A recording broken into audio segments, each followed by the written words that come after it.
Bismillahirrahmanirrahim. Assalamualaikum warahmatullahi wabarakatuh. Bismillah, alhamdulillah, wassalatu wassalamu ala rasulillah Muhammad ibn Abdillah wa ala alihi wa sahbihi wa mawala. Subhanaka la ilma lana illa ma 'allamtana innaka antal alimul hakim.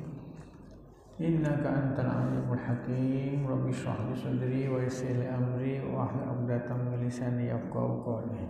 Kita lanjutkan kajian Kitab Al-Adhkar Imam An-Nawawi sampai dengan bab ma yaqulu idza tawajjaha ilal masjid. Qala al-musannif rahimahullah wa nafa'na bi ulumid dharain amin. Bab apa yang diucapkan ketika menuju ke masjid.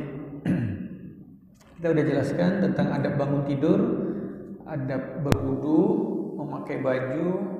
Lalu sekarang kita pada giliran menuju ke masjid. Qad qadimna ma yaquluhu idza kharaja min baitihi ila ayyi mawdin kharaja wa idza kharaja ila al-masjid fa yustahabbu an yadumma ila dhalik ma rawaina fi sahih Muslim. Nawawi menuliskan adab berangkat ke masjid berdasarkan hadis sahih Muslim. Dalam hadis riwayat sahih dari Imam Muslim dari hadis Ibn Abbas radhiyallahu anhuma fi mabitihi fi baiti khalati Maimunah. Di rumahnya saat Ibnu Abbas di rumah bibinya Maimunah.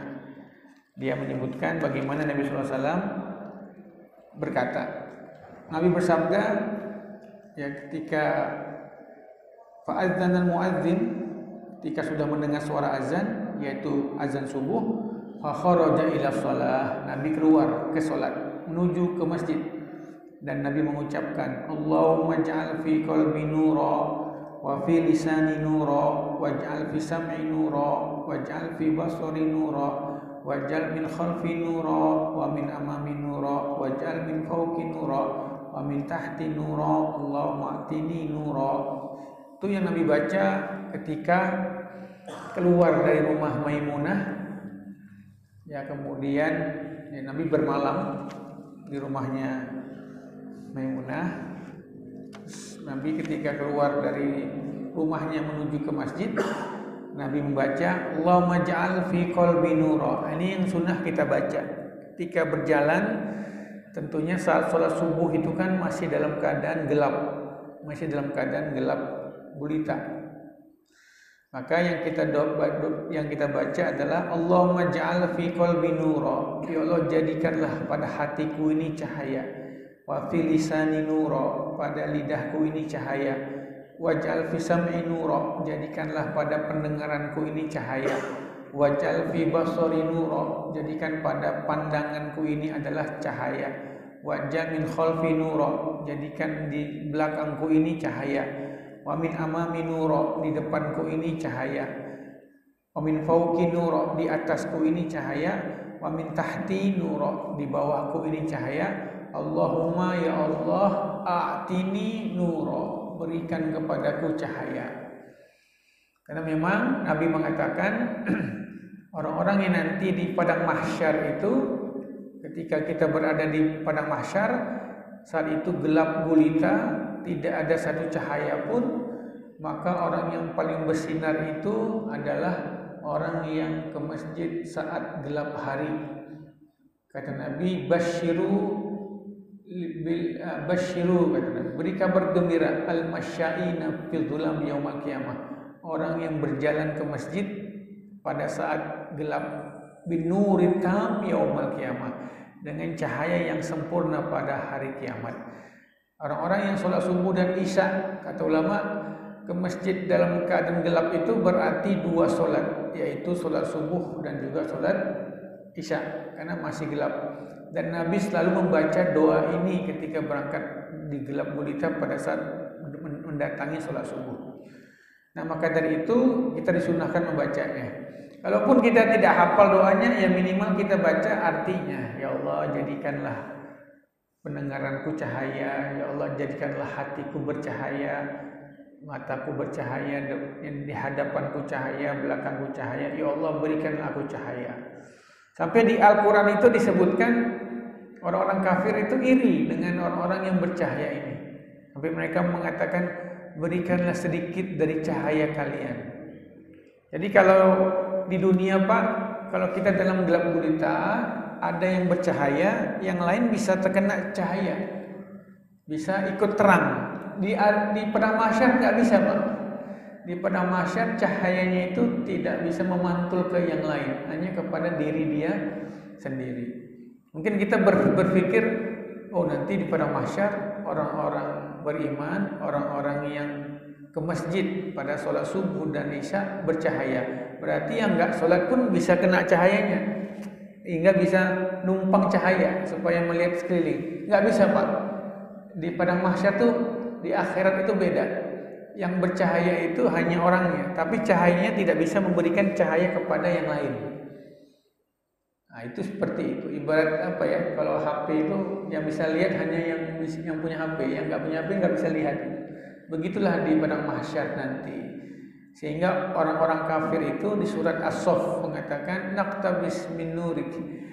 Tolong dong orang beriman, berikan cahayamu, kami kegelapan ini di padang mahsyar. Padang mahsyar itu gelap gulita, tidak ada satu lampu pun, tidak ada satu sinar pun. Nah, orang yang berangkat ke masjid pada saat gelap, kata Nabi, absyiru, berikan kabar gembira kepada mereka, lil masyaina, pada orang yang berjalan pada saat gelap ke masjid. Baik.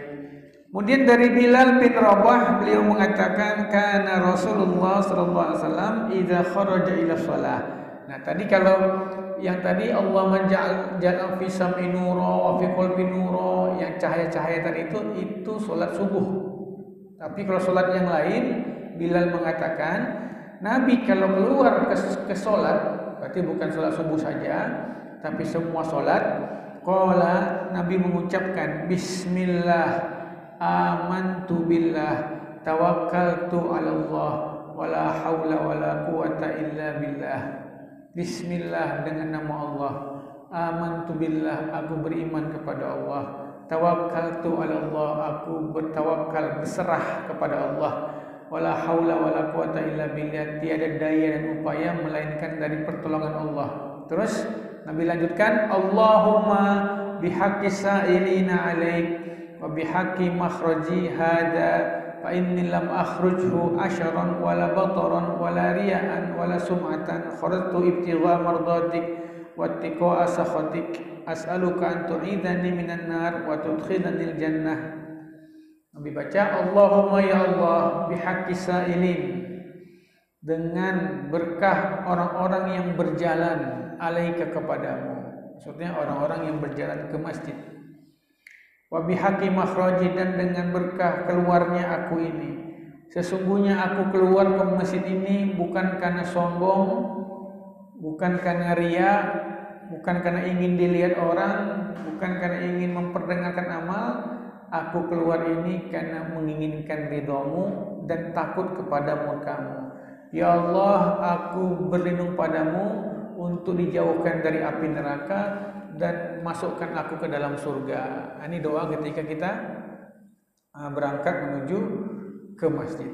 Nah, kita lihat, kita baca, ya Allah, saya keluar bukan karena sombong, bukan karena apa. Itu doa yang dibaca oleh Nabi SAW. Kemudian bab mayakulu inda dukhulil masjid wal khuruj minhu. Bab apa yang dibaca ketika masuk ke masjid dan juga keluar ke masjid. Yang pertama, kata Imam Nawawi, yustahabbu an yaqul a'udzu billahil azim wa bi wajhihil karim wa sultanil qadim minasyaitonir rajim. Alhamdulillah. Allahumma shalli wa sallim ala Muhammad wa ala ali Muhammad. Allahumma ighfirli dzunubi waftah li abwaaba rahmatik. Nah, kita baca biasa di depan itu Allahumma iftahli abwaaba rahmatik. Tapi Imam Nawawi menganjurkan ditambah lafaz sholawat. Allahumma sholli ala Muhammad wa ala ali Muhammad. Baru kita baca Allahumma firli waftahli abwaaba rahmatik. Kemudian baru mengucapkan bismillah dan wa yuqaddim rijlahul yumna fid dukhul, mendahulukan kaki yang kanan ketika masuk dalam masjid. Karena masjid itu lebih mulia dari di luar masjid, berarti ketika kita masuk ke tempat yang lebih mulia, kita dahulukan kaki sebelah kanan. Kalau nanti keluar dari masjid, karena luar masjid itu lebih buruk tidak lebih baik daripada masjid, maka disunahkan mendahulukan kaki sebelah kiri. Jadi ketika akan masuk ke masjid, kita membaca sholawat, kemudian kita membaca Allahumma ghfirli dzunubi waftahli abwaba rahmatik. Ya Allah, ampuni dosaku dan bukakan bagiku pintu-pintu rahmatmu. Baru kita mengucapkan bismillahirrahmanirrahim, dahulukanlah kaki yang sebelah kanan. Disunahkan juga kita berniat untuk iktikaf di dalam masjid tersebut. Baik, ada lagi beberapa riwayat dari Abi Usaid yang mengatakan bahwa Nabi SAW bersabda, "Idza dakhala ahadukumul masjidah," apabila salah seorang dari kalian masuk ke masjid, falyusallim ala Nabi sallallahu alaihi wasallam, ucapkan salam kepada Nabi sallallahu alaihi wasallam. Allahumma shalli wa sallim ala sayyidina Muhammad. Bebas kalimatnya, Pak.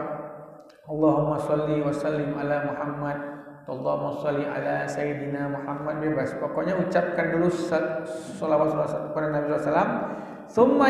Tsumma liyaqul, baru ucapkan Allahumma ftahli abwaaba rahmatik.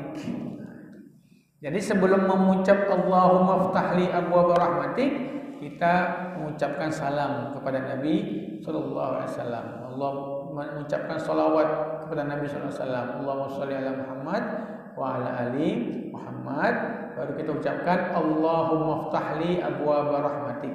Allahumma ya Allah, iftah, bukakan li untuk saya abwaaba rahmatik, pintu-pintu rahmatmu. Wa idza kharaja, kalau keluar dari masjid, falyaqul, ucapkan Allahumma inni as'aluka min fadlik. Ya Allah, Allahumma ya Allah, inni, sesungguhnya saya, as'aluka, Allahumma inni as'aluka, ya Allah, sesungguhnya aku minta padamu, min fadlik, dari anugerahmu, dari keutamaanmu, dari rahmatmu. Hadis yang diriwayatkan oleh Muslim di dalam kitab sahihnya. Sahih sekali hadis ini. Tapi ada tambahan dari Ibnu Sunni, salah seorang perawi hadis, ada tambahan. Beliau mengatakan dalam sebuah riwayat, wa idza kharaja, apabila Nabi keluar dari masjid, falyusallim ala Nabi, tetap mengucapkan juga sholawat. Bukan hanya masuknya, tapi ketika keluar pun tetap mengucapkan sholawat dan menambah Allahumma a'idni minasyaitonir rajim. Allahumma ya Allah, a'idni, aku berlindung padamu, minasyaitonir rajim, dari syaitan yang terkutuk. Itu dari hadis riwayat Ibnu Sunni. Ada tambahan, Pak, boleh kita baca. Kemudian dari hadis riwayat Abu Daud dengan sanad yang baik dari Abdullah bin Amr bin As, bahwa Nabi kalau masuk ke dalam masjid, Nabi mengucapkan A'udzubillahil azim wa biwajhihil karim wa sultanil qadim minasyaitonir rajim. Ini lain lagi nih. Kalau di hadis yang Muslim kalimatnya Allahumma ighfirli waftahli abwaaba rahmatik, didahului dengan salam kepada Nabi sallallahu alaihi wasallam. Kalau ini enggak.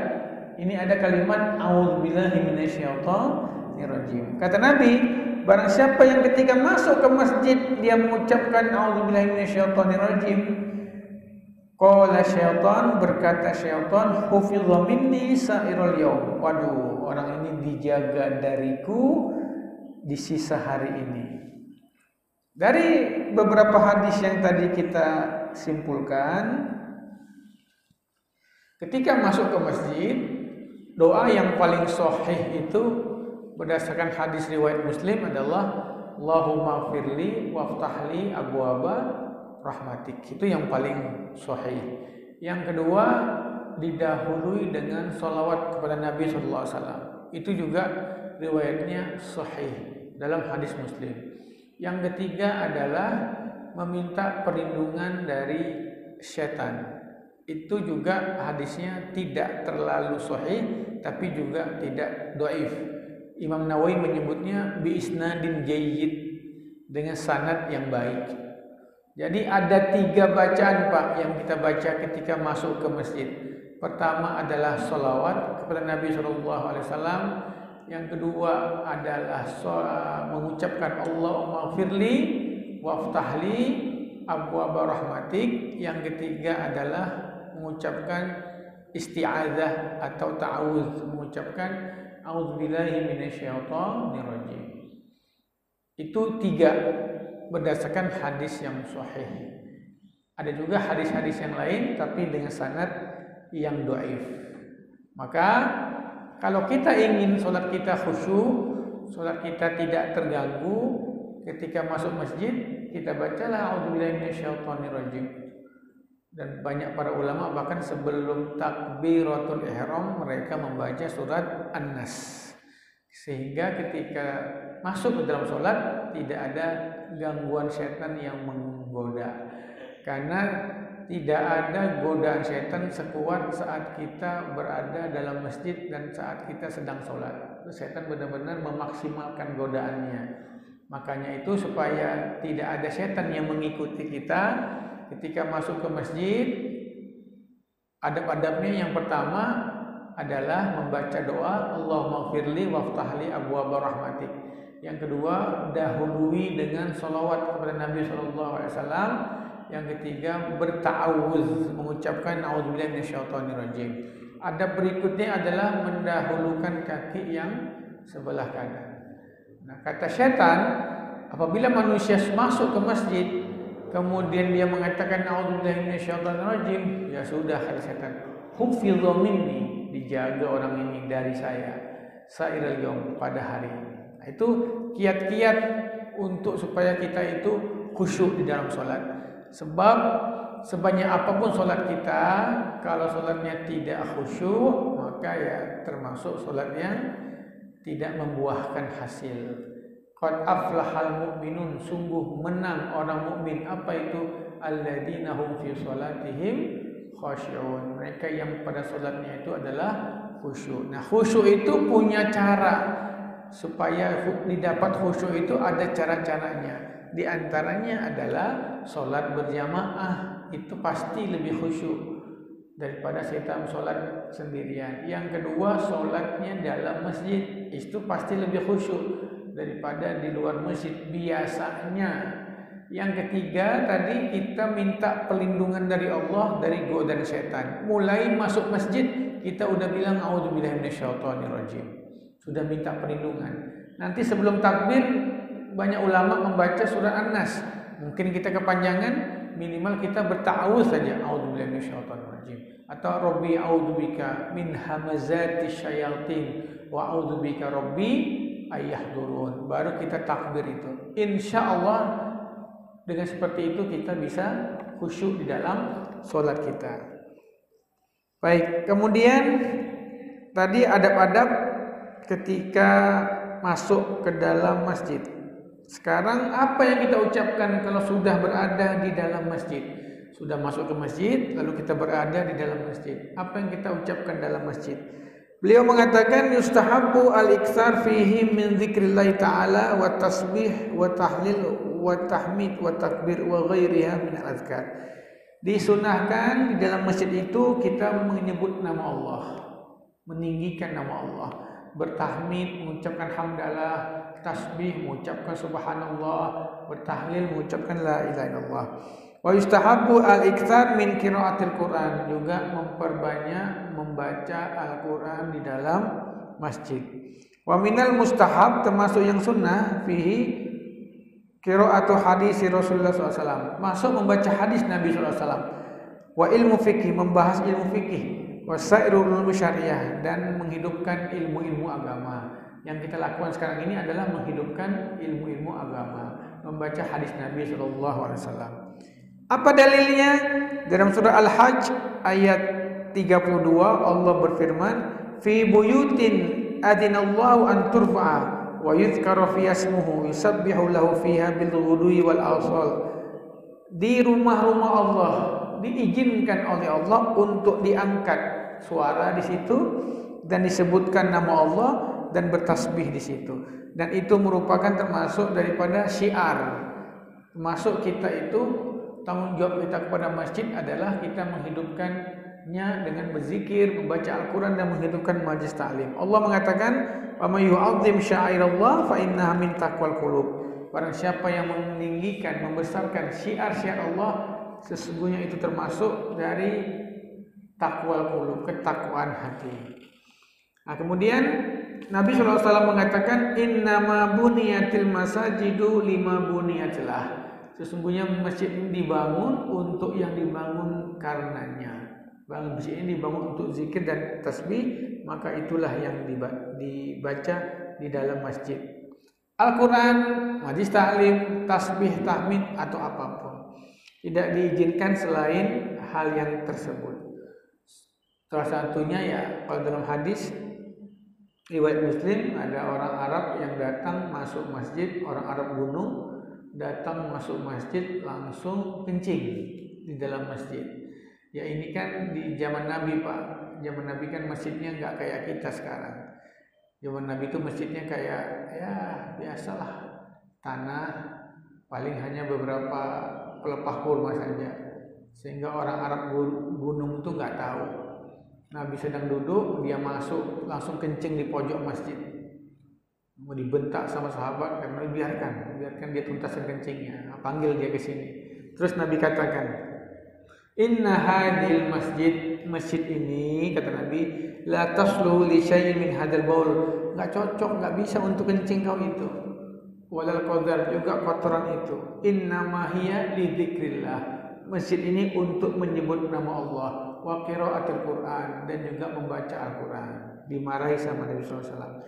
Dari sini ulama jelas bersepakat hanya untuk zikir, hanya untuk najis ta'lim, hanya untuk baca Al-Quran. Bagaimana kalau itu dipakai untuk ajang politik? Gak boleh Pak. Masjid itu dipakai untuk kampanye. Haram gitu. Karena memang di Al-Quran itu hanya diizinkan untuk Al-Quran, untuk membaca hadis, untuk zikir. Tidak pernah. Tapi apakah Nabi pernah menggunakan masjid untuk selain itu? Pernah Nabi gunakan masjid itu untuk menerima delegasi, menerima tamu negara. Pernah Nabi terima itu, pernah. Walaupun di Al-Quran kalimatnya masjid hanya untuk, tapi Nabi pernah menerima delegasi, bahkan delegasinya itu Kristen Pak, delegasi dari Ahlu Najran. Dan Najran itu agama Masihi, agama Nasrani. Datang kepada Nabi SAW, maka Nabi menerima mereka di dalam masjid. Padahal mereka non-Muslim. Itu dibolehkan, karena contohnya ada. Yang nggak boleh itu Masjidil Haram. Kalau Masjidil Haram memang itu nggak boleh untuk orang-orang yang non-Muslim. Tapi Masjid Nabawi Nabi menerima pada saat itu. Sampai akhirnya Nabi menetapkan bahwa Madinah juga ada tanah haram, baru akhirnya tidak ada lagi boleh yang masuk. Tetapi dari hadis Nabi riwayat Bukhari ini, kita kalau menerima tamu negara dalam masjid itu boleh. Yang nggak boleh kata Imam Syafi'i hanya Masjidil Haram. Yang kedua, Nabi juga pernah menggunakan masjid untuk fasilitas anak-anak bermain, yaitu pada hari raya Idul Fitri dan Idul Adha, anak-anak Habasyah itu main anggar, pedang-pedangan dalam masjid. Riuh Pak, masjid itu ramai anak-anak pedang-pedangan itu. Itu kata ulama dibolehkan, tidak ada masalah. Tapi untuk selain itu, di antara untuk kampanye politik, itu banyak ulama mengatakan tidak dibolehkan. Karena itu sudah menjurus, pasti dalam kampanye itu ada jelek-jelekan pasangan calon yang lain, pasti mengkritik yang lain, pasti bohongnya banyak juga itu, janji-janji palsunya juga pasti banyak itu, maka jangan dilakukan di masjid.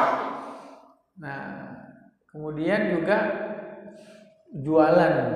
Nah, nanti di bab berikutnya ini Imam Nawawi menuliskan juga jualan. Nah, barang siapa apabila kau melihat orang berbisnis di dalam masjid, katakan la arbahallah, semoga Allah tidak memberi kau keuntungan, enggak memberimu laba. Maka dari itu haram. Bahkan kalau kita menerima zakat pun, kalau seandainya ada beberapa panitia zakat itu menyiapkan beras untuk dijual, kadang-kadang si muzaki ini malas beli beras sehingga mau belinya itu di dalam masjid. Nah, itu pasti ditaruh itu berasnya di luar masjid supaya transaksi jual belinya itu di luar masjid, tidak di dalam masjid. Nah, kemudian juga pernikahan itu juga nggak boleh tuh di dalam masjid, itu harus di luar masjid. Makanya sekarang bangunan-bangunan yang biasanya dipakai untuk walimah, biasanya tempat nikah itu diletakkan di bawah, dipisahkan dari masjid. Itu nggak ada masalah kalau tempatnya itu terpisah. Bahkan itu terkadang menolong orang untuk yang ingin sholat supaya tidak tertinggal sholatnya. Tapi kalau di dalam masjidnya itu tidak dibolehkan. Itu banyak sekali adab-adab tentang yang kita gunakan di dalam masjid. Nah, ini kata Imam Nawawi, tidak boleh mencari hewan yang hilang di masjid. Nah, ini tadi saya katakan masjid zaman Nabi itu kan sederhana. Bahkan orang kadang-kadang suka lewat, melintas. Saking tidak ada pintunya cuma sedikit, pelepah kurma, tanah seperti itu. Nah, kata Nabi, barang siapa yang nyari-nyari hewannya, mungkin kambingnya hilang, dia nyari mana kambing saya, mungkin masuk masjid. Ucapkan semoga Allah tidak mengembalikan hewanmu. Nah, seperti itu. Saking masjid ini benar-benar ingin Nabi itu supaya digunakan untuk beribadah. Juga diharamkan di masjid untuk membuang ludah. Nabi pernah bahkan melihat orang membuang dahak di dinding masjid menghadap kiblat lagi, pas di mihrab gitu. Itu parahnya orang Arab, Pak, ya. Parahnya orang Arab zaman itu. Dia buang dahak itu di mihrab, bayangkan. Terus Nabi ambil kayu sama Nabi digesek gitu. Dibuang dahaknya itu. Nabi dengan tangannya yang mulia mengambil tongkat, sama Nabi dibuang. Kata Nabi, nggak boleh ini masjid bukan tempat kalian membuang dahak. Sama Nabi dibuang, dibersihkan. Itu dosa sekali, nggak boleh seperti itu. Kalaupun kita terpaksa ingin memuntahkan, ambil tisu, muntahkan di luar, tapi jangan sampai jatuh ke dalam masjid. Ini adab-adab masjid yang harus kita hindarkan, yang harus kita lakukan seperti itu. Kemudian membaca syair. Nah, ini juga ada dalam hadis kitab Ibn Sunni. Nabi SAW mengatakan, man ra'aitumuhu yunshidu syi'ran fil masjid faqulu lahu faddallahu fak salasa marrat. Barang siapa yang kau lihat orang yang bernyanyi, mengucapkan syair-syair di dalam masjid, ucapkanlah semoga Allah, apa namanya itu, Pak? Semoga Allah menyumbat mulutmu. Semoga Allah menyumbat mulutmu. Katakan itu, kata Nabi, 3 kali. Nah, itu tidak dibolehkan bernyanyi ataupun mengucapkan syair-syair. Tentunya ini syair-syair yang dimurkai oleh Allah Subhanahu wa taala. Itu yang tidak dibenarkan, yang tidak dibolehkan. Kemudian Imam Nawawi mengatakan bab fadilatil azan, bab keutamaan azan. Dari Abi Hurairah radhiyallahu anhu, yang usahakan datang ke masjid itu diantaranya adalah di awal waktu, kalau bisa sebelum azan, karena menunggu azan itu ada fadilah sendiri, ada keutamaan sendiri. Ya, Nabi katakan dalam hadis riwayat Bukhari dan Muslim, "Lau ya'lamun nas ma fin nida wa saffil awwal, thumma lam yajidu illa an yastahimu alaihi lastahamu." Kalau manusia tahu pentingnya azan, besarnya pahala azan, dan pentingnya berada di saf pertama, kemudian mereka nggak mampu mendapatinya kecuali mereka membayar, mereka akan membayar. Nah, kalau dikatakan lagi dalam hadis, seandainya mereka tahu besarnya pahala di saf pertama dan sholat berjamaah, kalau seandainya mereka nggak bisa jalan pun, mereka akan datang walaupun merangkak. Seandainya mereka harus merangkak mendapatkan itu, mereka akan merangkak. Tapi sayangnya memang kita tidak tahu besarnya pahala itu. Sengaja tidak diberitahu oleh Allah Subhanahu wa taala tentang besarnya pahala di saf pertama. Maka dari itu, Pak, kata ulama, dimakruhkan kita mengalah. Kita datang sejak awal, kemudian begitu qomat kita ngalah. Silakan Pak di saf depan. Terus kita milih saf kedua. Kata ulama itu pengorbanan yang dimakruhkan. Pengorbanan dalam uang, dalam harta silahkan Pak. Tapi pengorbanan dalam ibadah itu tidak disukai oleh agama. Bapak temannya sedekah ke masjid 200.000, saya ngalah adalah 100. Ini nggak bisa Pak, itu ngalah gitu. Saya Bapak 200, saya nggak ingin ngalahkan pahala Bapak, saya cepet aja 100. Itu tidak dibenarkan Pak. Termasuk dalam saf. Jangan kita mengalah. Kalau kita datang awal, kita sudah di depan, ditarik orang di belakang, ada apa? Oh saya lebih tua, kenapa Bapak telat? Karena tidak ada mana tua, mana alim, nggak ada Pak. Orang yang datang pertama itu yang utama di saf depan. Kecuali ada beberapa pengecualian. Yang satu adalah kita tidak hafal Quran, sementara dia hafal Quran. Dia penting ditaruh di belakang imam. Kalau seandainya imam itu salah, ada yang mengingatkan. Sementara kita tidak yakin bisa mengingatkan, maka boleh dia di saf depan.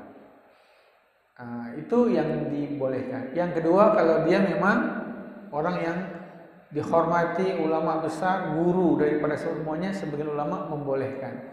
Tapi harusnya orang-orang seperti ini memberikan contoh, datanglah di awal. Nah kalau di Yaman itu, di Hadramaut itu, kalau sholat Jumat itu saf depan tuh sudah nggak bisa Bapak. Itu sudah dikasih syal, itu sudah di booking. Nah itu yang datang itu hanya ketua suku, terus syekh fulan, kiai pesantren, nggak bebat, ulama-ulama besar. Tapi Pak, mereka datang jam 11. Jam 11 mereka sudah datang.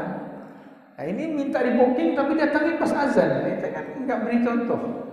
Jadi malu sendiri harusnya. Saya kan orang alim ya, datang sejak awal. Yang disunahkan datang telat itu cuma khotib Pak. Khotib sama imam yang datang awal, datangnya telat. Karena supaya mengikuti Nabi SAW. Nabi itu datang ketika sholat Jumat, nggak pernah Nabi itu duduk di masjid, dia di rumahnya. Tapi dari awal Jumat Nabi sudah di masjid. Bahkan Nabi hari Jumat itu Nabi pagi-pagi sudah cuci baju. Nabi itu kalau pagi-pagi Jumat, subuh Jumat Nabi cuci baju. Yang bajunya untuk dipakai nanti ketika sholat Jumat. Nanti pada pagi hari Nabi sudah jemur bajunya.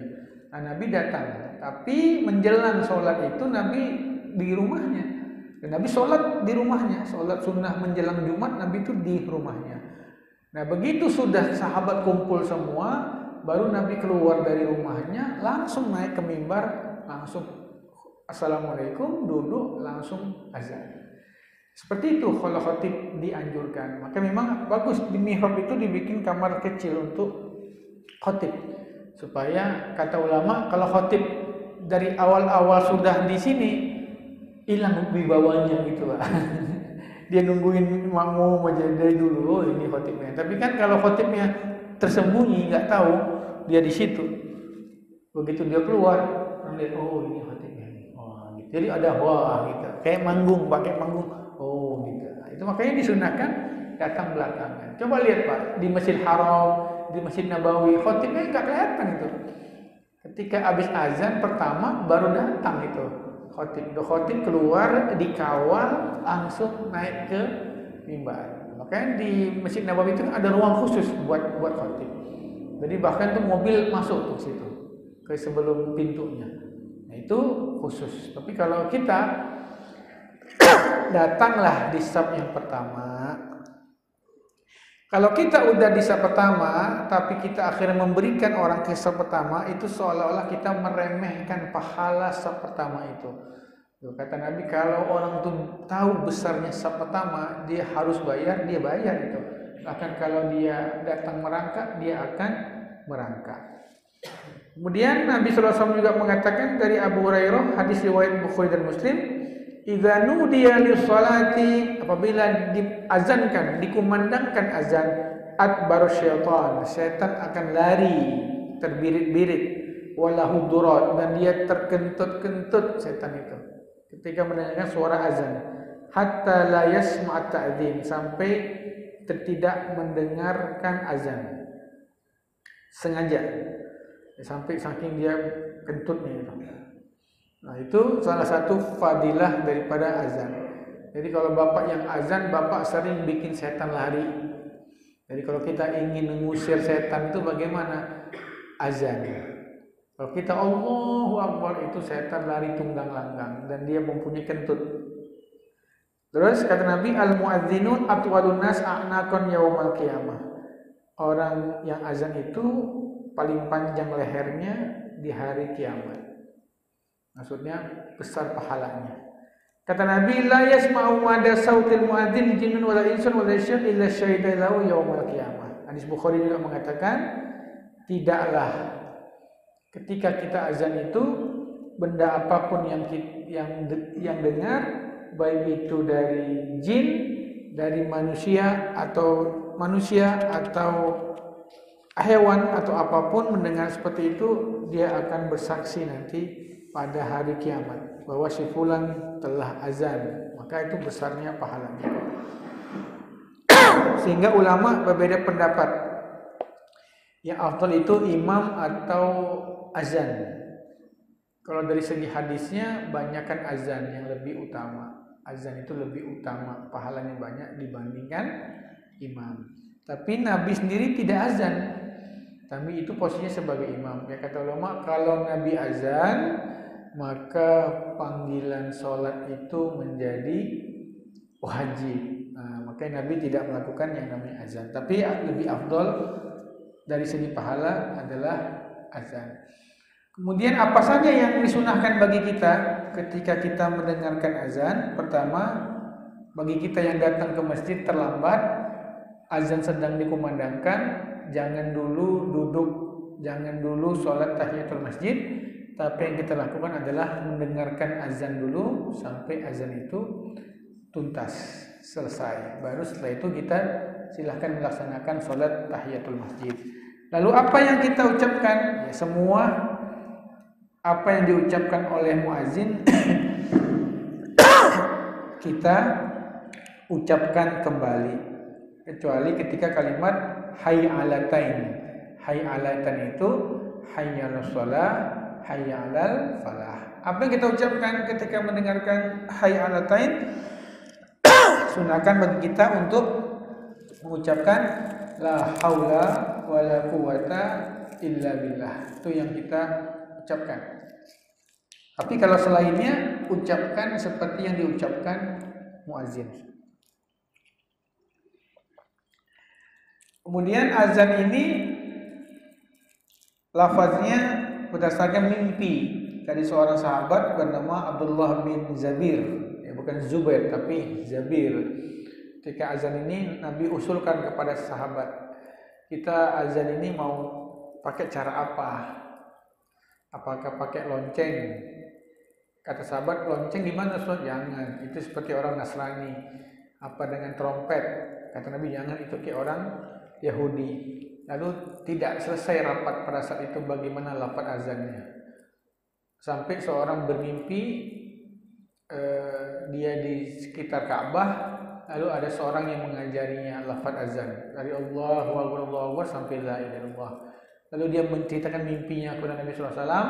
Kata Nabi, ya, mimpimu itu sesuai dengan, mungkin itu wahyu yang Allah berikan melalui mimpi, bukan kepada saya tapi kepada engkau. Maka akhirnya Nabi menggunakan lafaz yang seperti kita baca sekarang, Allahu Akbar sampai la ilaha illallah. Nah, itu berdasarkan dari sahabat Abdullah bin Jabir, Pak. Itu sahabat yang mimpinya itu bisa menjadi syariat.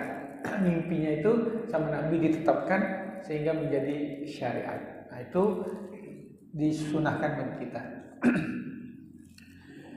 Lafadznya sudah sangat terkenal, kemudian semuanya sama kecuali di saat sholat subuh ada tambahan disebut sebagai taswib.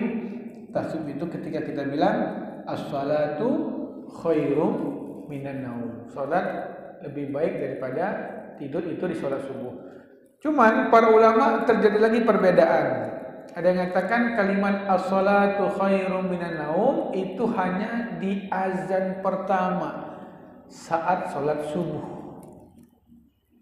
Karena memang itu dikumandangkan ketika orang sedang masih tidur. Tapi dia mengatakan enggak. As-salatu khairum minan naum itu dibacakan baik itu di azan pertama maupun di azan yang kedua. Itu pendapat terbanyak dari ulama. Maka kita lihat bagi kita yang enggak ada azan 1, azan 2, ucapkan saja as-salatu khairum minan naum. Bagi yang di masjidnya ada 2 azan, azan pertama dan azan yang kedua, ada ulama yang mengatakan as-salatu khairum minan naum itu hanya di azan yang pertama. Nanti di azan kedua enggak usah lagi as-salatu khairum minan naum. Tapi banyak ulama mengatakan tidak, ucapkan as-salatu khairum minan naum baik di azan pertama di azan yang kedua. Kalau kita lihat di Masjidil Haram, kita lihat di Masjid Nabawi, mereka tetap bilang as-salatu khairum minan naum baik itu di azan pertama maupun di azan yang kedua. Nah, itu tetap diucapkan. Nah, kita bagaimana membalasnya? Kita baca shadaqta wa barirta wa ana ala dzalika minasyahidin. Kau benar dan kau telah berbuat baik dan aku termasuk saksi dari apa yang kau katakan. Nah, itu kita baca ketika muadzin mengucapkan as-salatu khairum minan naum. Kemudian juga untuk qomat bedanya qomat tidak 2-2 tapi 1-1. Nah, kemudian ada tambahan qad mati shalah, qad mati shalah. Itu yang bedanya dari qomat tadi. Kalau azan untuk memanggil yang di luar masjid untuk datang, kalau qomat itu adalah untuk yang berada di dalam, di sekitar masjid. Sehingga banyak beberapa masjid Pak itu azannya hanya suara luarnya itu hanya ketika azan, tapi qomatnya itu hanya suara dalam. Tapi ada juga enggak, baik azan dan iqamat semuanya suara luar. Dulu di Hadramaut di Yaman itu orang-orang itu malas ke masjid kecuali pas qomat. Jadi kalau azan ngopi dulu, ngopi ngeteh dulu di warung, belum qomat katanya, santai dulu. Begitu qomat baru ayo qomat. Akhirnya ada ulama sana bikin kebijakan qomat gak usah didengarin. Jadi hanya azan yang didengarkan, begitu qomat hanya orang masjid yang tahu. Sehingga yang lagi ngopi itu bingung, kok gak qomat-qomat ya katanya. Begitu mereka ke masjid, hah? Udah selesai. Nah, semenjak itu tuh orang takut Pak. Habis begitu azan selesai, payah di masjid, qomatnya nggak terdengar. Berangkat mereka sholat. Nah, itu sengaja digituin. Nah, kadang-kadang memang perlu. Sehingga banyak ulama mengatakan yang panggilan sholat itu hanya azan. Kalau iqamah itu panggilan untuk segera melaksanakan sholat dan itu hanya cukup bagi orang yang sekitar. Begitu Pak. Nah, itu di Tarim tuh pernah sampai seperti itu sehingga orang nggak ada yang berani habis aja langsung ke masjid, tidak lagi santai-santai. Kadang-kadang bahkan kalau masjidnya itu dikeraskan sampai keluar, baru rakaat pertama, santai aja. Baru rakaat kedua, itu kacau Pak gitu. Karena saya katakan kenapa sholat berjamaah itu 27 derajat? Itu dihitung dari datang ke masjidnya, sholat tahiyatul masjidnya, merapikan saf bersama imam, mendengarkan iqamat, kemudian juga apalagi itu takbiratul ihram, imam takbir ihram, Allahu Akbar, imam selesai takbir, baru kita langsung, banyak sekali. Jadi kalau yang sholat ke masjid itu nunggu qomat, itu ya bukan 27 derajat lagi. Apalagi kalau mendatanginya itu berlari atau terburu-buru. Kata Nabi apa? Datangilah sholat bisakinati wal waqar. Datangilah sholat dengan tenang dan penuh dengan kewibawaan. Jangan terburu-buru datang ke sholat itu, kata Nabi SAW. Maka kalau orang lari supaya tidak tertinggal satu rakaat, dia cepat. Walam yakul lahu kufuwan ahad. Oh, cepat. Nanti Pak, pasti takbirnya itu nggak beres itu. Sementara sholat itu tuh kunci startnya itu takbir. Kalau kita sholat takbirnya salah, takbiratul ihramnya salah, itu setelahnya ya nggak laku itu. Setelahnya itu batal semua. Takbir itu harus Allahu Akbar. Kalau kita lari, Allahu Akbar, itu kata mazhab fikih, hahaha itu huruf Pak. Dalam mazhab Imam Syafi'i, haha itu huruf, batal sholat karena lebih dari 2 huruf. Maka datangi sholat dengan tenang, Allahu Akbar. Allah lari cepat, Allahu Akbar. Itu tuh udah salah itu. Nah, kata Nabi, datangi sholat dengan tenang. Belum lagi kalau dia buang angin, terburu-buru kentut dia misalnya, harus balik lagi ke kamar mandi. Nah, itulah makanya datangi sholat di awal waktu supaya lebih enak kita datangin dengan tenang. Kata Nabi apa? Gak usah kau pikirkan, kata Nabi. Datangi sholat dengan tenang, tidak usah kau pikirkan apa yang ada dengan imam, ikuti langsung dengan imam. Apa yang tertinggal kau ganti, kata Nabi SAW. Meski seperti itu, Nabi tetap memarahi sahabatnya yang telat. Ya, Nabi kan habis sholat langsung ngadap ke jamaahnya. Nabi lihat ada yang masbuk. Kalau sholat Jumat, Nabi naik mimbar itu Nabi lihat siapa yang datang Jumat ketika Nabi sudah di atas mimbar. Itu kalau terlambat Pak di masa sahabat itu, kalau imam sudah di atas baru datang itu malu. Tapi jumlahnya tidak banyak memang. Dan terus Nabi sindir. Ada suatu kaum ini suka telat datang ke masjid. Apakah mereka akan terus telat sampai nanti Allah akan membuat dia telat masuk surga? Gitu Pak. Kata Nabi SAW, katakan seperti itu. Nah, itu ada benarnya bisa kita jelaskan. Baik Bapak, mungkin ada yang mau kita diskusikan? Silahkan. Ya. Assalamualaikum warahmatullahi wabarakatuh. Waalaikumsalam. Saat saya mau nanya masalah tentang adzan muadzin tadi. Jadi kan kalau misalnya di Indonesia kan banyaknya muadzin itu terlihat di luar. Jadi kan biasanya kalau misalnya di mihrab itu sampingnya imam, sampingnya muadzin gitu biasanya. Cuman kan kayak misalnya Masjidil Haram itu kan muadzin Bilal itu kan ruangan terpisah sendiri. Nah, masalah adzan tadi, kalau misalnya muadzinnya ada di dalam ruangan, terutama untuk di Indonesia kan kebanyakannya di luar, itu bagaimana? Apakah itu boleh-boleh saja atau bagaimana? Itu. Ya, muadzin di dalam masjid karena ada mic ya Pak. Karena kita udah ada mic. Nah, jadi muadzin biasanya itu di dalam, muadzin itu di zaurok. Kalau zaman Nabi itu di zaurok itu di atas menara Pak. Bilal naik Pak ke atas itu. Tidak dalam masjid ya, tapi dia naik ke atas karena suara lebih lantang, supaya lebih terdengar. Seandainya Bilal azan dalam masjid nggak ada yang dengar itu. Jadi memang dulu ditaruh itu menara. Taruh menara itu taruh tempat yang tinggi. Nah, biasanya memang muadzin itu di luar. Zaman Nabi SAW itu di luar semuanya. Bahkan azan Jumat, azan pertama itu malah azannya itu di tengah pasar. Tengah pasar Pak. Jadi kalau sholat Jumat itu kan dibikin azan 2. Azan pertama untuk mengingatkan supaya yang punya toko segera tutup. Azan kedua itu ketika semua sudah berada dalam masjid. Azan pertama itu tempatnya bukan di dalam masjid Pak, tapi bila ke pasar, zaurok namanya. Di pasar dibikin bangunan tinggi, bila naik ke situ, Allahu Akbar, tutup toko semua itu. Dan itu azannya itu sebelum zuhur. Azan Jumatnya tuh sebelum zuhur.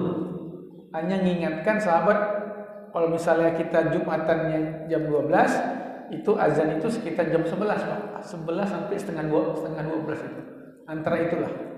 Nah, makanya kita lihat sekarang kalau Bapak udah haji atau umroh, azan di Masjid Haram, di Masjid Nabawi, azan pertama Jumat sama azan kedua jauh kan Pak jaraknya. Karena memang azan pertama itu sebelum masuk sholat zuhur. Tapi di Masjid Haram, di Masjid Nabawi, di dalam masjid semuanya. Kalau zaman Sayyidina Utsman bin Affan, Bilal itu azannya pertama itu di pasar. Setelah itu baru dia pulang.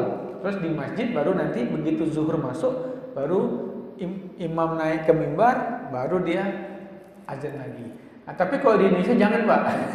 Di Indonesia kita sudah membiasakan azan Jumat itu baik azan pertama dan azan kedua itu di masjid. Karena percuma azan jam 11 pun orang datangnya tetap setengah 12 syukur-syukur. Tetap susah. Untuk apa kita azan jam-jam 11? Jangan, nggak bisa dipraktekkan lagi yang dipraktekkan oleh masa Sayyidina Utsman bin Affan tuh nggak bisa Pak kita. Orang bahkan udah azan 2 pun orang masih buka toko. Padahal jelas di Al-Quran wazarul bai', jelas tuh tinggalkan jual beli. Tetap aja orang memang gimana kita mau yang seperti itu. Dulu Pak, saya 94 sampai 97 di Madinah, azan pertama, azan kedua sholat Jumat itu setelah masuk waktu Pak, seperti di Indonesia persis. Tapi sekarang enggak. Ya, sekarang enggak. Sekarang dibikin jarak jauh antara azan itu. Berarti benar-benar mereka mempraktekkan seperti masa Sayyidina Utsman bin Affan, yaitu di luar, gitu, seperti itu. Baik, masalah posisi muazin di dalam atau di luar enggak ada masalah. Intinya itu sampainya suara supaya mereka datang. Jadi kalau mau di dalam ya silahkan, yang karena itu ada mic. Kalau mau di luar juga silahkan. Bahkan sebetulnya sunnahkan tempat yang tinggi, tapi kalau memungkinkan, kalau enggak pun enggak ada masalah. Nabi seusai menaklukkan Mekah, setelah menguasai Masjid Haram, ya, lalu menghancurkan berhala-berhala di Masjid Haram, 360 berhala itu dihancurkan semua, patung-patung di Safa dan Marwah itu dihancurkan semua, berhala. Terus masuk waktu sholat. Nah, Nabi suruh Bilal naik ke atas Ka'bah. Bayangkan Pak, Bilal nginjek Ka'bah ya. Bilal tuh naik pakai tangga, dia naik ke Ka'bah, berdiri di atas Ka'bah, baru dia azan. Nah, itu memang dulu kan nggak ada pengeras suara. Nah, kalau Wali Songo itu pakai beduk ya Pak. Nah, itu pakai beduk karena memang tidak ada pengeras suara. Tapi boom, boom seperti itu. Nah, karena memang beduk itu menurut Wali Songo itu tidak menyerupai orang Nasrani yang pakai lonceng, tidak menyerupai juga Yahudi pakai trompet. Oh, beduk. Beduk itu ada zaman Nabi, ada rebana.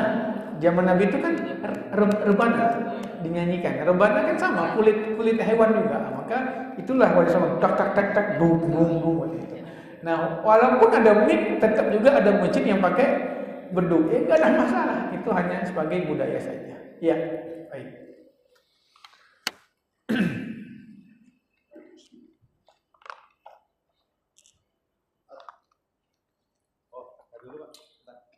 Ya. Ini batasan untuk masjid tidak diperbolehkan untuk jual beli itu sampai mana ya Tat? Apakah di dalamnya saja, lalu di area teras dan sampai keluar itu boleh? Karena apa? Waktu itu kita pernah ada bazar di luar masjid, di halaman masjid itu pun banyak yang nyinyirin masjid kok dipakai untuk jual beli kan gitu kan. Nah, lalu yang kedua, tadi kan Ustadz bilang di masjid itu tidak boleh untuk acara pernikahan. Kalau untuk akad nikah gimana kira-kira? Karena kan biasa dan di kita pun udah beberapa kali dilaksanakan akad nikah di dalam masjid ini. Mungkin itu dulu, yang lain mungkin nanti Pak Antono. Baik Pak, kalau masjid itu dibagi Pak. Pertama ini namanya masjid. Masjid itu ya bangunannya dinding, ada dindingnya, atapnya. Kemudian ini teras. Teras itu dalam bahasa syariah itu namanya rohbah. Rohbah itu teras, samping kita itu teras, nah itu namanya rohbah. Nah seperti itu samping itu rohbah. Nah apakah rohbah itu termasuk masjid atau tidak? Terjadi perbedaan pendapat di antara ulama. Kalau memang itu dibangun sejak awal diniatkan untuk bagian dari masjid, maka itu dianggap masjid. Sehingga kalau ada orang sholat Jumat di teras itu, tidak ditutup pun, tidak dibuka pun jendela itu tidak masalah, karena dia dihitungi adalah masjid. Tapi kalau ketika dibangun hanya yang ruang ini aja di masjid dan teras itu bukan dianggap masjid, maka kalau ada imam, kalau ada jamaah sholat di situ, tuh jendela harus dibuka, Pak. supaya jangan ada terhalang antara makmum dan imam. Nah, tentunya itu tergantung dari ketika kita niat membangun masjid tadi. Tapi rata-rata di Indonesia itu teras juga dianggap sebagai bagian dari masjid. Nah, maka itu kalau itu dianggap bagian dari masjid, maka berlaku hukum masjid. Maka kalau ingin membuat jual beli jangan di teras, tapi di tempat parkiran.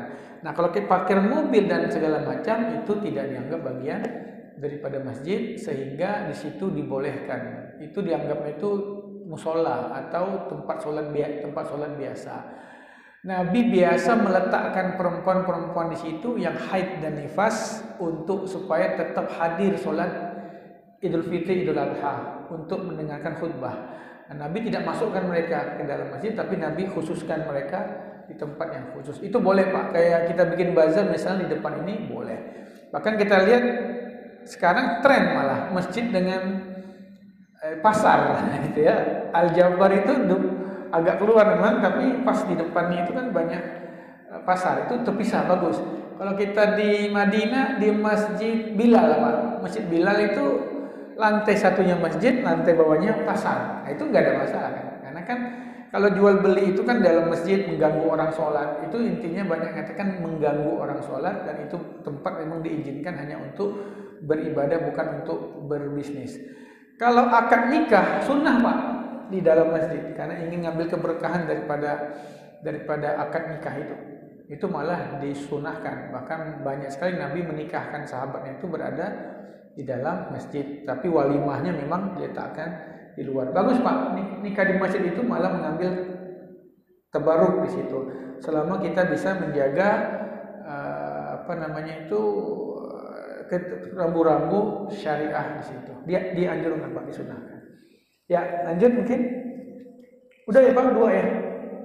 Udah tadi ya. Oke. Pertanyaannya begini, Ustaz. Saya merasa ganjel aja ya, karena di masjid kita itu kalau sholat maghrib ya, itu kan banyak jamaah yang ketinggalan sholat, akhirnya mereka membuat sholat jamaah sendiri ya. Nah, itu saat mereka melantunkan surat ya, imam kita udah selesai, dan mereka doanya keras banget, jahar gitu ya. Menurut saya sih, saya lebih penting sholatnya bukan doanya. Nah, pendapat Ustadz gimana? Makasih. Karena mengganggu si imam untuk melantunkan ayat-ayat yang dibacakan untuk jamaahnya.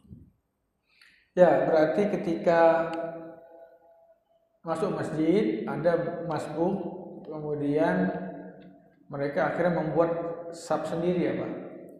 Mereka membuat saf sendiri, kemudian mereka akhirnya mengeraskan bacaan, lalu terganggu dengan bacaan keras imam. Sekarang kita punya pertanyaan, yang mengganggu itu siapa sekarang? Apakah orang yang terlambat ini mengganggu orang yang sudah sholat? Apa yang imam ini yang mengganggu orang yang telat? Nah, seperti itu. Pertama, kalau kita menganggap orang yang telat ini terganggu dengan orang yang imam, salah sendiri. Kenapa dia datang telat? Jadi jangan dengan ketelatan dia mengganggu kesunahan orang, nggak boleh. Dia datang telat, dan dia tidak boleh dengan kesalahan dia telat itu dia mengganggu zikir orang. Karena mengeraskan zikir sehabis sholat itu dilakukan oleh Nabi SAW. Dari riwayat Ibnu Abbas, hadisnya riwayat Bukhari, Pak. bahwa Ibnu Abbas mengatakan raf'u dzikri, mengeraskan zikir setelah salat dilakukan oleh Nabi SAW. Bahkan aku bisa mendengarkan suara takbir mereka. Ibnu Abbas tuh, dia mengatakan aku waktu kecil katanya, waktu belum ke masjid tuh, aku dengar itu, oh nih Nabi dan sahabat sudah selesai nih sholatnya. Dari mana? Dari tingginya suara mereka ketika mengeraskan zikir.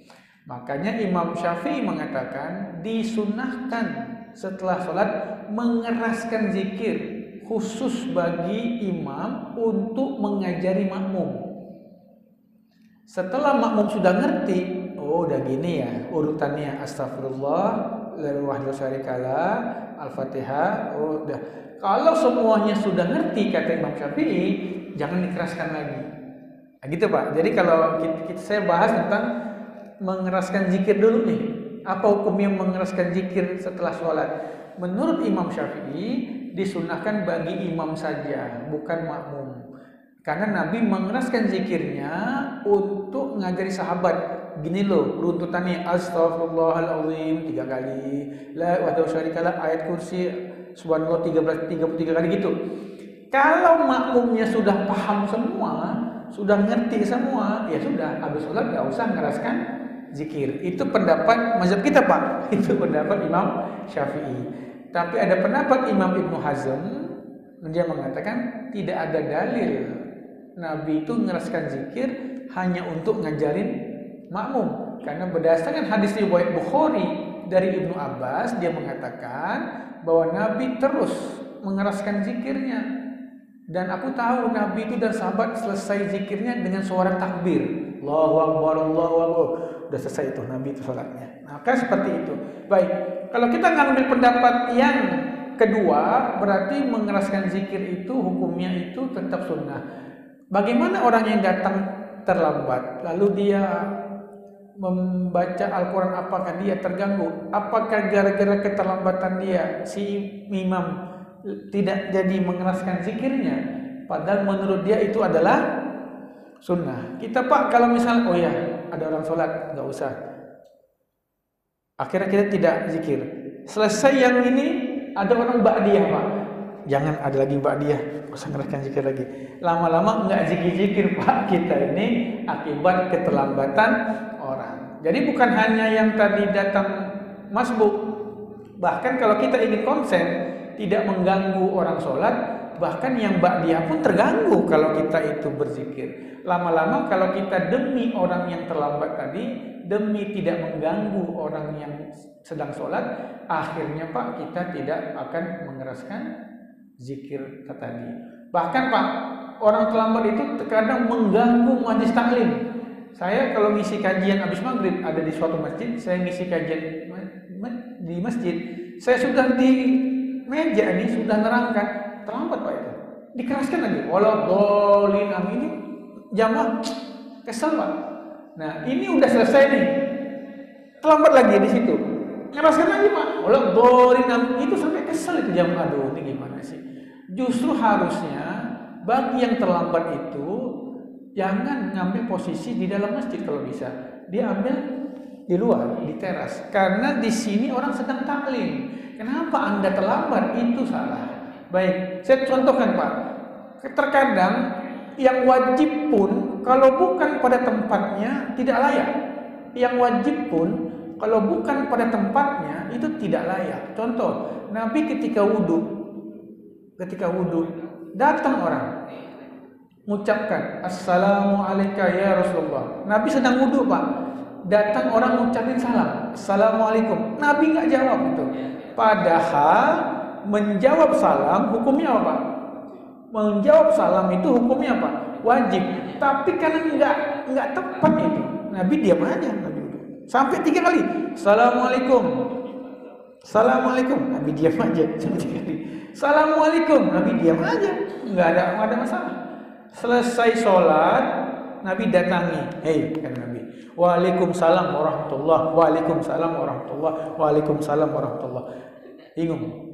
Kata sahabat, kenapa tadi kau nggak jawab ya Rasulullah? Kata Nabi, bukan waktu yang tepat kau mengucapkan salam ketika aku sedang wudhu.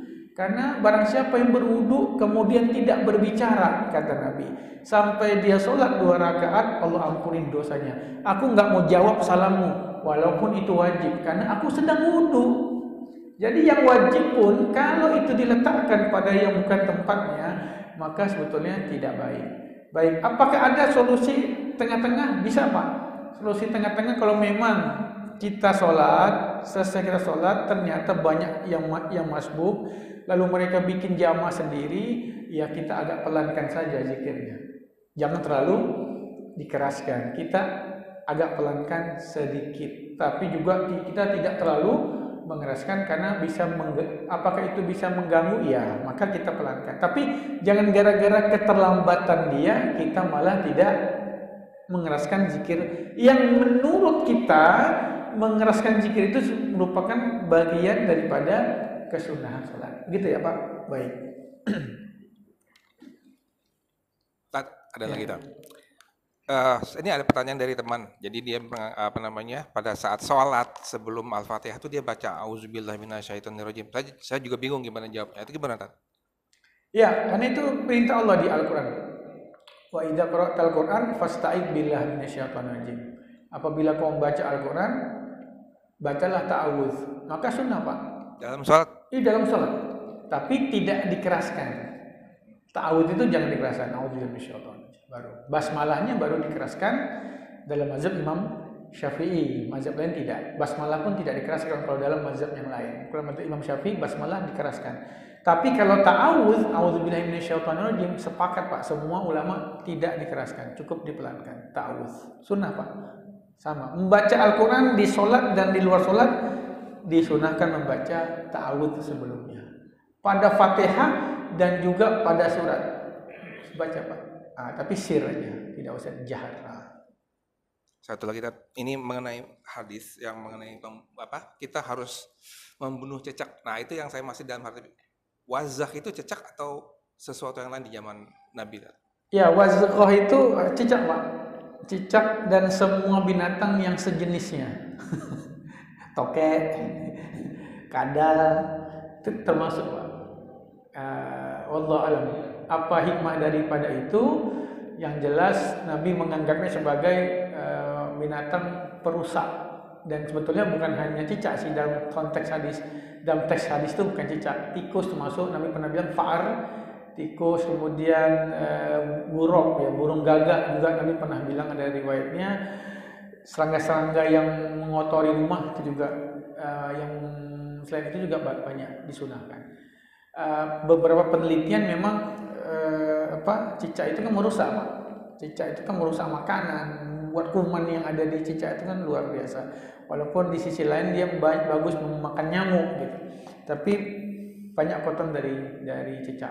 Hadisnya saking saking lucunya itu, kalau siapa yang membanting cicak itu pada bantingan pertama mati, itu pahalanya lebih besar Pak daripada bantingan yang kedua. Jadi bunuh secepat mungkin, kata ulama, bukan menyiksa, tapi membunuh secepat mungkin. Itu memang tidak terbantahkan. Cicak dan sejenisnya binatang yang disunahkan untuk dibunuh. Meskipun ada yang mengatakan kadal enggak, kadal dan juga itu enggak. Karena kalau kita lihat kadal laron itu memberi manfaat bagi tanaman kalau kita lihat. Bahkan kalau kita bunuh kadal itu, kita hilangkan di pohon, bahaya Pak, malah tidak bahaya. Banyak yang mengatakan wazwa itu khusus hanya untuk cicak yang dilihat. Karena zaman Nabi kan nggak banyak kadal, pun kurma tuh nggak ada kadal Pak. Nah, gitu. Jadi ada yang mengatakan wazwa itu binatang seperti cicak atau seperti cicak tapi mempunyai daya rusak seperti cicak. Cicak itu kan memang daya rusaknya Pak luar biasa. Bisa dikatakan cicak itu tidak ada manfaatnya kalau kita lihat. Itu tidak ada manfaatnya sama sekali. Lain dengan binatang-binatang yang lainnya seperti itu. Wallahu alam, itu apa sebabnya. Ya.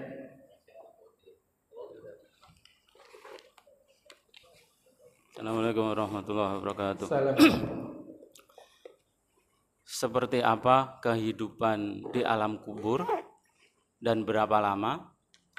Dan setelah alam kubur itu tahapan-tahapan apa alam sampai ke alam yang terakhir, yang alam yang kekal abadi, ada surga dunia itu, Tat. Mohon pencerahannya. Assalamualaikum warahmatullahi wabarakatuh. Assalamualaikum warahmatullahi wabarakatuh. Alam kubur disebutnya barzakh. Barzakh itu dari bahasa Arab artinya pemisah. Di Al-Quran bainahuma barzakhul la yabghiyan.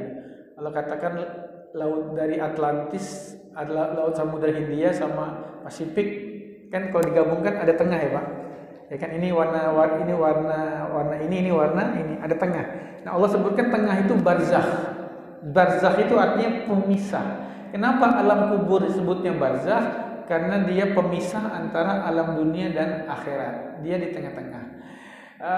Alam barzakh itu hadisnya sangat banyak sekali, bahkan ayat Al-Qur'annya juga ada, kama ya'isal kufar min ashabil kubur. Sebutkan bahwa orang-orang kafir itu paling putus asa ketika dia dikubur. Kubur itu, alam barzakh itu adalah alam tersendiri. Bagi yang meninggal dalam keadaan jihad fisabilillah, alam barzakh itu di langit ketujuh kata Nabi. Yang terbunuh perang fisabilillah itu arwahnya di langit ketujuh. Di langit ketujuh di atas burung yang besar kata Nabi. Kalau orang yang meninggalnya dalam keadaan husnul khotimah baik, tapi bukan mati syahid, matinya matiah biasa, itu di sumur Zam-Zam, ruhnya di sumur Zam-Zam. Bagi yang matinya su'ul khotimah itu di bawah bumi atau di lembah namanya lembah Barhut yang ada di Yaman sana, di Hadramut. Nah, tapi tentu itu fisiknya, dalamnya kita semua tidak tahu. Beberapa hadis menyebutkan alam barzakh itu kalau enggak satu lembah dari lembah neraka atau satu kebun dari kebun surga. Itu saja di sana. Nah, bedanya alam barzakh itu kita tidak ada lagi, sama seperti akhirat, tidak ada lagi amal ibadah, tidak ada lagi amal ibadah yang bisa kita lakukan, tapi kita masih menerima pahala, Pak. Kalau di akhirat tidak ada pahala lagi, udah nggak ada sama sekali. Kalau di akhirat tidak ada dosa, tidak ada pahala, tidak ada apa-apa lagi, kan udah habis, udah selesai. Tapi kalau di alam barzakh kita nggak ada dosa lagi, tapi kita masih bisa menerima doa, masih bisa menerima pahala yang kita berikan. Nah, tentunya kalau di alam dunia kita hidup dengan ruh dan jasad, kalau di akhirat juga kita hidup dengan ruh dan jasad. Tapi kalau di alam barzakh kita hanya hidup dengan ruh kita saja, tidak dengan jasad kita. Nah, waktunya paling banyak kita ini di alam barzakh, Pak. Daripada di alam dunia. Paling banyak itu di alam barzakh ya. Yuna amun diberi nikmat sebesar-besarnya. Kita tahu contoh bagaimana Nabi Isra dan Mi'raj, Nabi ketemu dengan para nabi, ruh-ruhnya itu kan semua masih berada di alam barzakh. Nabi sholat bahkan dengan para nabi di Isra dan Mi'raj, itu kan tentunya semua di alam barzakh. Sampai nanti trompet pertama datang, Pak, baru kita mati semua itu.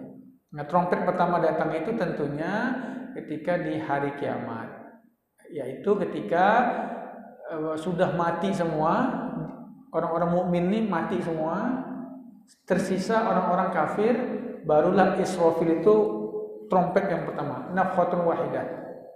Trompet pertama itu, Pak, itu ngeri, Pak. Itu kayak klakson truk aja serem, Pak. Klakson truk aja tuh serem. Gimana trompet Israfil itu? Itu orang kafir yang mendengar langsung pecah badannya semua. Nah, badannya hancur begitu mendengarkan suara trompet pertama. Itu yang di bumi mati semua. Nah, kita juga yang di alam barzakh mati juga, Pak. Walaupun kita di alam barzakh, kita mendengar trompet itu, tapi kita tidak tersiksa seperti tersiksanya orang-orang yang kafir tadi. Mati juga kita. Semuanya mati. Maka itu saat itu tidak ada satupun yang hidup. Itu Allah katakan, kullu man 'alaiha fan. Semua itu fan. Bukan fan bahasa Inggris. Senang, Pak, enggak. Fan itu bahasa Arab hancur. Nah, setelah itu baru ada trompet yang kedua. Nah, trompet kedua itu trompet membangunkan. Nah, membangunkan itu kita pindah alam, kita berada di namanya padang mahsyar. Nah, padang mahsyar itulah baru disebutnya hari perhitungan, yaumul hisab, itu baru dihitung. Nah, dikasih catatan masing-masing. Yang pegang tangan kanan berarti itu insya Allah penghuni surga. Yang pegang tangan kiri atau megang yang dari belakang gini itu berarti penghuni neraka. Baru situ pengiringan ke neraka, pengiringan ke surga. Nah itulah baru akhirnya punya dua tempat. Ada surga, ada neraka. Nah baru di situ nanti disembelih satu kambing. Kambing itu melambangkan kepunahan, keabadian. Nah, ketika disembelih itu tidak ada lagi yang namanya kematian, abadi. Yang di surga abadi, yang di neraka juga abadi. Itu menurut pendapat kebanyakan ulama, Pak. Tapi ada pendapat sebagian ulama surga itu kekal, tapi neraka tidak. Orang-orang kafir itu, orang-orang fasik itu hanya diazab sesuai dengan dosanya. Setelah selesai azabnya dibalas habis. Mereka punah, tidak ada lagi. Tapi kalau surga tetap. Tapi pendapat terbanyak dari ulama, baik surga, baik neraka, kedua-duanya adalah kekal. Karena kalimatnya kholidina fiha, kekal di dalam selama-lamanya. Tapi ada ulama mengatakan enggak, yang kekal itu cuma di surga. Di neraka itu tidak kekal. Satu, logika. Kasihan masa semua hidup di neraka, sementara dia kafirnya paling berapa tahun. Masa harus di neraka selama-lamanya? Kayaknya nggak masuk akal gitu. Kalau surga oke lah, kalau neraka masa selama-lamanya? Kata dijawab sama Ustadz Adi Hidayat, tapi nggak masuk akal Pak. Kata Ustadz Adi Hidayat, karena dia kan ingin kafir selama-lamanya hatinya, tapi itu nggak tetap jadi masuk akal itu. Masa dari hati aja harus dipangkung, disiksa, tusuk, itu tuh nggak masuk akal. Nah, tapi saya ingin katakan, mayoritas ulama mengatakan surga neraka abadi. Tapi ada pendapat sebagian, termasuk Imam Ibnu Taimiyah, Ibnu Qayyim, bukan kalian-kalian nih Pak, ulama besar ini, mengatakan neraka tidak, neraka itu habis, selesai, surga aja. Nah, apa dalilnya? Kita lihat di juz amma Pak, di surat Al-Bayyinah. Kalau kata anak kita di surat Lam Yakun, surat Lam Yakunil kata anak kita, surat Lam Yakunil. Kalau kita lihat, innal ladzina kafaru min ahlil kitabi wal musyrikina fi nari jahannama khalidina fiha. Tapi enggak ada kalimat abada. Sesungguhnya orang-orang kafir dan musyrik mereka berada di neraka khalidina, mereka kekal. Enggak ada selama-lamanya, Pak. Tapi ketika innal ladzina amanu wa amilus solihati ulaika hum khairul bariyah jazaohum inda rabbihim jannatu adnin tajri min tahtiha al-anhar khalidina fiha abada. Tuh ada ketika surga ada kalimat abada. Abada itu apa? Selama-lamanya. Karena dalam bahasa Arab kalimat khalidina ini Pak artinya bisa dua, bisa kekal selama-lamanya, bisa kekal maksudnya lama gitu. Lama di dalam itu bisa disebut dengan kalimat khalidin. Misalnya kalau ada orang masuk penjara sampai 30 tahun, orang bilang khalidin fiha, kekal di sana. Kayak kita lah Pak, kuliah enggak kelar-kelar. Kita bilang awet banget lo di kuliah. Awet itu maksudnya apa? Lama selesainya gitu. Jadi kata ulama khalidina neraka ini lama benar dia di neraka beribu-ribu tahun, lama sekali, tapi tidak kekal. Tapi ketika di surga khalidina fiha abada. Itu ada pendapat Pak. Tapi sekali lagi itu minoritas.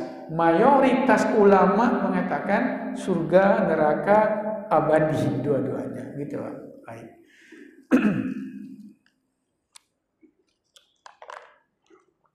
Kita tutup dengan doa kifaratul majlis. Subhanallahumma bihamdika asyhadu an la ilaha illa anta astaghfiruka wa atubu ilaik. Assalamualaikum warahmatullahi wabarakatuh.